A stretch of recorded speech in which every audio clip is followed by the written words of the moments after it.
Austin Warner, pitcher in the St. Louis Cardinals organization. Folks who are Springfield Cardinals fans have seen him in action over at Hammonds Field. And, Austin, are you keeping sane during all of this craziness? Yeah, just doing my best. It's wild. I mean, look, I can't imagine. Like, what are people asking you? You're a baseball player, right? You're supposed to be playing baseball right now, and that's just not possible. So what has this experience been like for you as someone who's striving to get to the big leagues? I mean, it just pretty much feels like a continuation of the off season. We were, going to minor league camp. I was in Florida for less than 2 weeks, and only on the field for 2 of those days. So it kind of didn't even feel like it started, even though it was time to start. And we should be definitely getting going right now, probably about a week into the season, a week or plus into the season. So, yeah, it just feels like a continuation of the offseason, which for me is already too long. So it's just getting even longer. And you're in Louisville, Kentucky right now? Correct. Is that home or what brings you there? This is home. Yeah, I'm born and raised, went to high school and college here, actually, So what's fascinating, so you played collegiately at Bellarmine, which, Correct. This is a Division II school. We had Trevor Richards on probably a week or so ago who pitched at Drury, and I think it's really interesting. Did you compete against Trevor?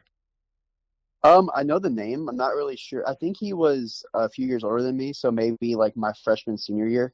Sure. My freshman year, his senior year. We only played Drury because they're in the other side of the conference, so we only played them a couple of years. I don't really know how that works, but you don't cross over like sides of the conference every season. So here's a little funny story. I do games for Southwest Baptist University, which is also now in the GLBC, and on our way to Bellarmine this year, fascinating. Beautiful campus. Holy cow! But it's basketball season. It's kind of wet. It's nasty outside, and there we drove right past the Bellarmine baseball fields. Guys were taking infield and hitting BP, and then I'm not kidding you, our bus broke down on the way to the gym right there, right on that hill. So a lasting memory of going up the hill right there. Absolutely. Yeah. At least you were close. We were very close, and the fine folks with Bellarmine came down and helped us finish our trek to the gym. But that Bellarmine's a beautiful campus. Yeah, just a small little campus. It's nice. Lots of hills. Who was They're actually going to build a baseball field here soon, just because they're going Division I next year. Right, and actually in fall of 2021, so next baseball season.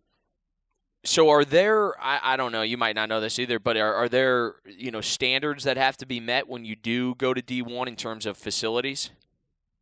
I'm not really sure. I think maybe something. I'm assuming you at least need right now there's just bleachers on either side, and it's just like a couple sets of Little League bleachers, like aluminum bleachers, so nothing special. But I think maybe you need a little something, and also I think just the budget raises a little bit when you get something like that. So just kind of got to look the part too as a Division I school. You're a left-handed pitcher, and going to Bellarmine, were you frustrated that? Did you have offers to go D1 or and maybe going to Bellarmine made you tougher because it was like, look, if nobody's going to give me an opportunity, I got to go there and prove my worth. And here you are, pitching in TripleA and making your way to the big leagues. Like, that's a hell of a journey, man.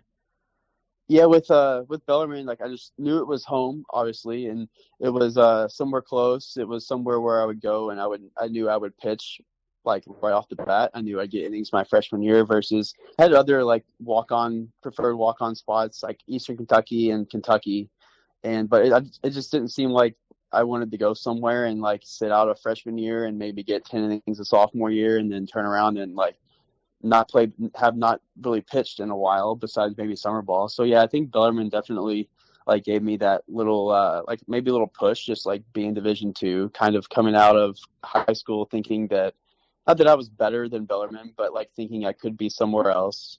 And then I think going to Bellarmine too, college summer ball played a big part in just me getting better, playing in the Northwoods League twice, and then also just played parts in just my exposure, if anything, just because showing I can get outs against guys who are at the bigger schools, the TCUs, the Floridas, all stuff like that, versus just getting outs in the GLBC. In some ways, was that sort of the case for you last year? You make 15 starts here in Springfield, and you pitched really well. I mean, an ERA 3.83, 15 starts, 14 games. I mean, for you, was sort of that your breakthrough season, would you call it, in making your way to Memphis?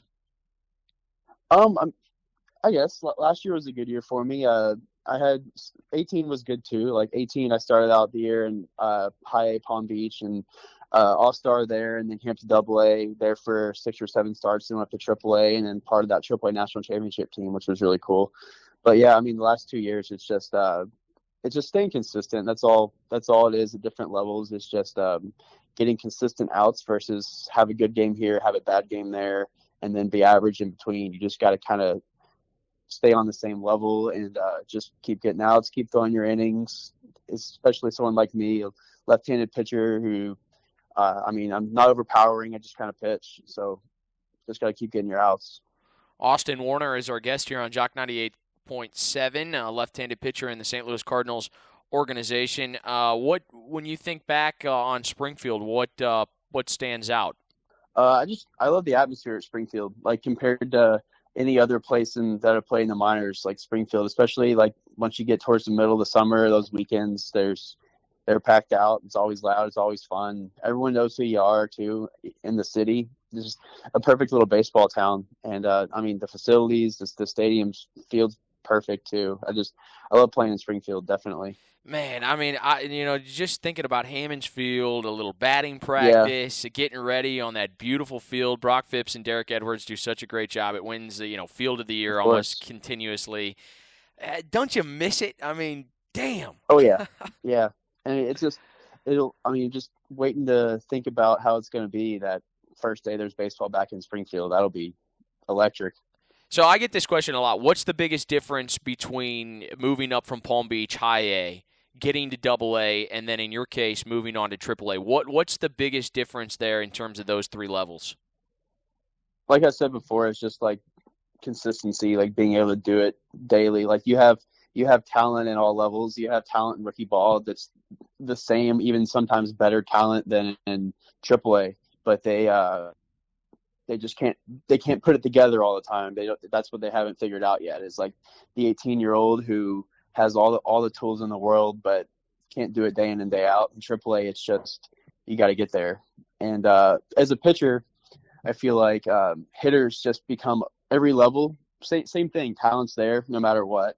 You're playing professional baseball. There's going to be talent, but as a pitcher, hitters get more disciplines. Like you'll get a lot of chase outs in lower levels, and then once you get to higher levels, you just got to get people out in the strike zone, which is definitely a difference. I noticed a big difference in that moving up from high A to DoubleA. They say that's one of the biggest jumps, just from A ball to DoubleA. Like once you get to DoubleA, you're really kickstarting your career. It's getting serious. You have a good chance of making it. If you look in Springfield, like in the clubhouse and stuff, all the pictures of past Springfield teams, I've gone through with a couple coaches, like with Chris Wager and stuff, and just looking at the pictures in the roster. And anywhere with the 25-man roster, there's 12, 13 on every single one of those DoubleA rosters that have at least a day in the big leagues or something. So when you're that level, you're knocking on the door, and that's a big jump. It's just high A to DoubleA. You see a lot more discipline. Like I stop getting people outside of the zone. Like left-handed batters can throw a slider, just pull it away from them, start it at the outer half of the zone and finish it away, and they're chasing. And once I got to DoubleA, that stopped happening. That was a little bit of a learning curve, and that learning curve happens every level you go up a little bit. That's incredible stuff. Austin Warner is our guest here on Jock 98.7. I'm curious, when you go through those pictures and you see, one that initially stands out to me, when you walk right through the clubhouse doors, if you look to your right, there's a photo of Oscar Taveras celebrating the Texas League Championship, the lone Springfield Texas League Championship. And to think about, his legacy and how close you are at DoubleA to reaching your dream, yet there's still so much work to be done.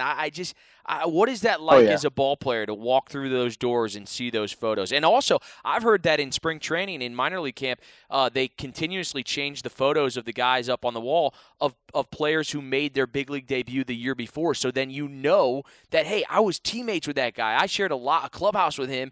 That's how close I am. I got to strive to get that 1% better to reach him. Oh, yeah.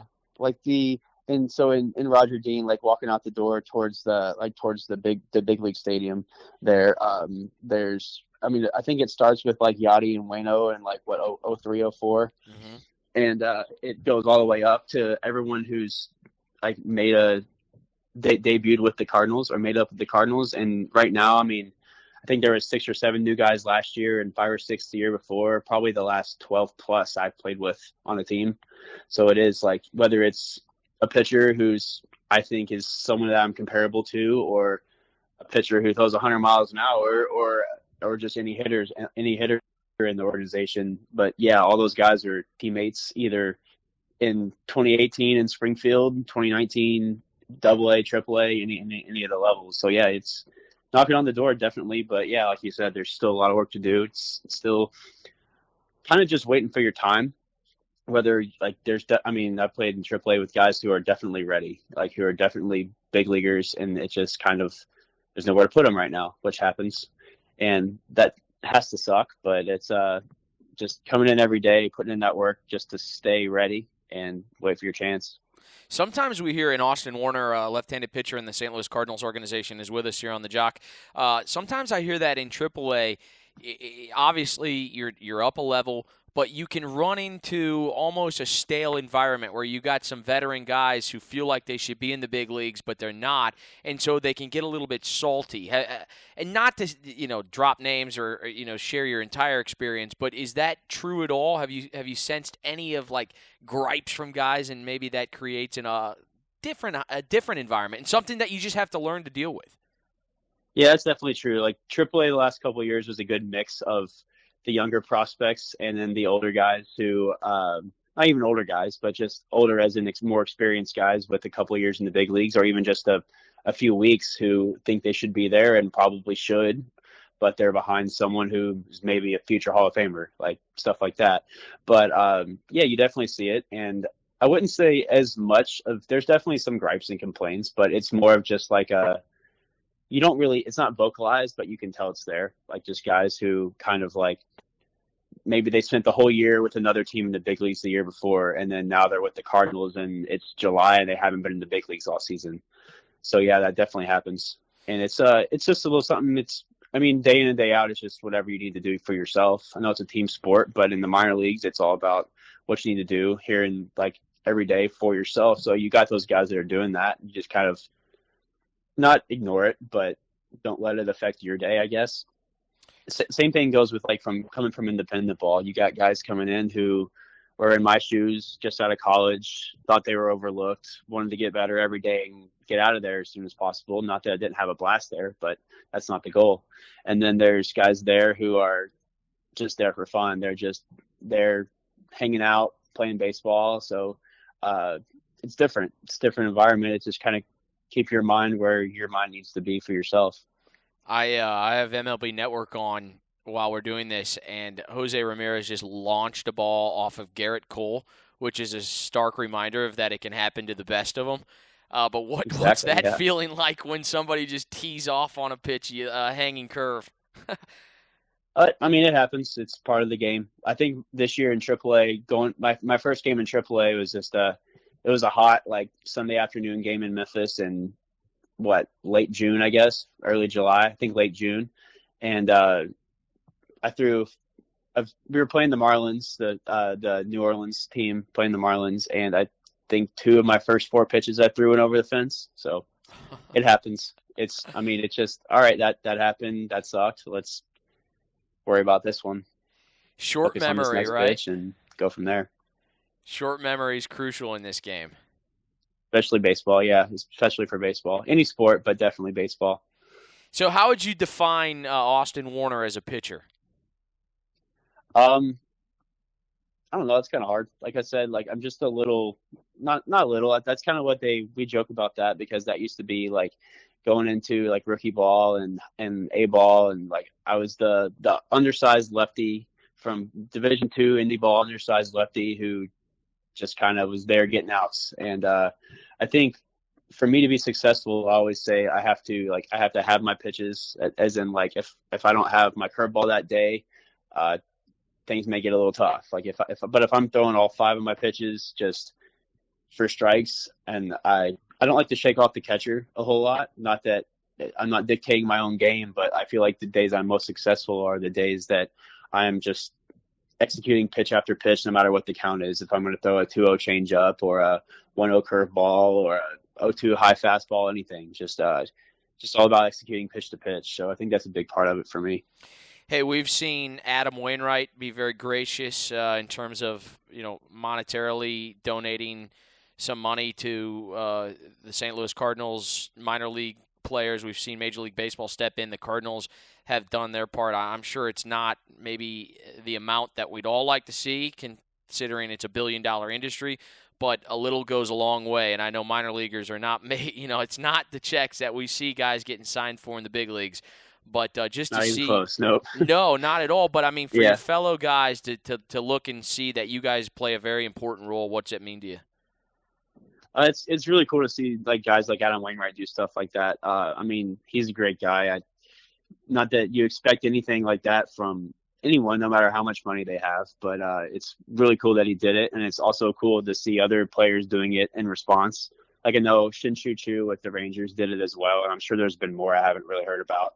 But doing it through the More Than Baseball Foundation is awesome too. They do what they can to help out minor leaguers all the time. They'll help out if you have like just anything, like if medical emergencies in your family, if you're a current or former baseball player, you can reach out to them and they'll help out however they can. And it's cool that that's definitely grown because of this whole pandemic thing. But it's great to have something like that in place just to help when needed. How much communication have you had with the organization? What are they telling you in regards to potentially returning maybe in June? We don't have really any word on a potential return. I know we're getting that our payment through May in hopes of starting in June is what I assume. But no, I mean, they're not really. Their main focus right now is for us to just stay healthy and stay safe and do what we can do, whether we're just working out in our basement or doing some squats up next to the couch or anything like that. Just doing what we can, throwing into a net outside. But yeah, they're just worried about us staying healthy, and we're getting weekly to bi-weekly calls just asking, hey, like, how are you doing? Are you healthy? How's your family? Stuff like that, just making sure we're all right. So that's all we're going with right now. Just more focused on health and life instead of the game currently, because we'll play baseball at some point, whether it's in a couple months or who knows when, hopefully sooner than later. Man, you're telling me. I miss it so much. I mean, when you're in this game, there's just there's a constant to baseball, right? I mean, it's on every day, the grind, Mm-hmm. and to not have it, it's just surreal. And I understand that life is much larger than sports, but man. But yeah, when that's your summer, for at this point, 6 to 7 months of our years now, and 140 baseball games and a month of spring training before that, and then I just kind of don't have it. It's makes for longer days. Not that baseball days aren't long, but you're at the field 8 hours a day, and then you come home, hang out, whatever. Then you get up and do it again. And I like the schedule. I like the routine like that, and obviously like the game of baseball. So staying busy is hard. That's about it. How are those? Do you prefer the bus trips in the Texas League or the plane trips in the PCL? There's not in the Texas League. You only have a few of the long bus trips. Well, so in the you north, can kind of get through that Corpus Christi Midland grind every now and then, twice a year if you need to. But I don't know. The buses. I know last time we didn't have AC on a bus trip to Corpus Christi, and that was fun. We'll get Smalls on that. But I mean, planes are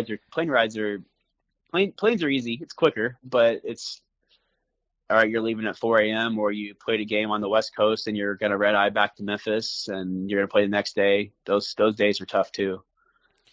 Yeah, and you're going through those little, kind of. I can't imagine you're on a big 750, 747. Oh no, you just. Oh well, you just fly like everybody else. You're not jumping on a charter flight or anything. You're flying just like you would be if you were gonna buy a plane ticket tomorrow. So you're going through TSA and everything. It's not like the big leagues where you're just driving up the tarmac and hopping out of the bus and not even touching your bags. So yeah, it's different. Someday to be on those charter planes. Hey, who's the funniest teammate you've been with? John Brebbia he cracks me up. He's hilarious, and I mean I just played with him briefly, and I think I don't know if he rehabbed last year, but briefly in 18 he was in AAA, just kind of back and forth, and he's just a funny guy. Him and Dominic Leone too. You get those two together, they don't stop. Hey, growing up in Louisville, were you a Cardinals fan? No, not really. Just I mean, we had the Redbirds here until like probably early 2000s, I think. But I mean, I was 6, 7, 8 years old at that time. Just pretty much most people around here are Reds fans, but I don't know. I didn't really have a team. Just I mean, in Kentucky, you don't have professional sports. Yeah. So we kind of stick to the minor league sports, or I mean the college sports, obviously, with the Louisville Kentucky rivalry. And then, I don't know, just fan of the game. Didn't really have a major league team growing up. Hey, Austin, I'll leave you with this. There's been some talk about contracting minor league teams and that scenario. And I would just like for you to kind of take the reins here and talk about the importance of minor league baseball in these different cities and stops that you've been throughout your career. Because, for a town like Springfield, this is a connection to pro sports, having the Springfield Cardinals. And that's not to say that Springfield's a market that's going to lose their team. But there are markets across minor league baseball that will lose their team if this plan goes through. Yeah, like even if something like Peoria fell apart, I mean Peoria is kind of the same. There's that, and then it's not a big city, so like that draws probably a lot of money for the city as well. And just from my perspective too, like coming from independent ball and going to rookie ball, I don't think I would have even gotten that chance to play with the Cardinals or affiliated at all if it wasn't for the lower levels.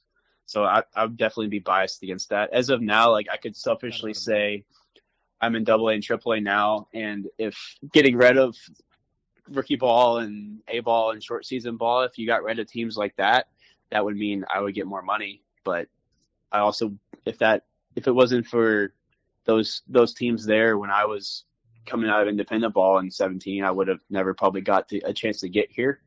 So it would definitely be difficult to be one of those players, like maybe who I was in college, like someone at a Division II school who was probably borderline on the draft anyway. Like I know there's 3 or 4 guys at Bellarmine right now that are like that may be a little left out if the draft shortened, or may have to go back for a second senior year, or maybe don't go back for a senior year and play a year of winter ball or any ball. I don't know how it's going to work, but yeah, definitely. It also affects those cities, but yeah, I definitely think like without those teams there, I wouldn't have gotten that chance. No doubt. Austin, my best to you and your family, and I say this in the most endearing way. I hope to not see you in Springfield because I want your career to obviously be as successful as possible. But if we do, at this point, baseball anywhere would be fine. Exactly. Whether it's Springfield, Memphis, or anywhere else, play somewhere. Well, and ultimately, hopefully someday in St. Louis. Austin Warner, thank you, sir. I appreciate it. Great stuff, man. Thank you. You have a good one. You too.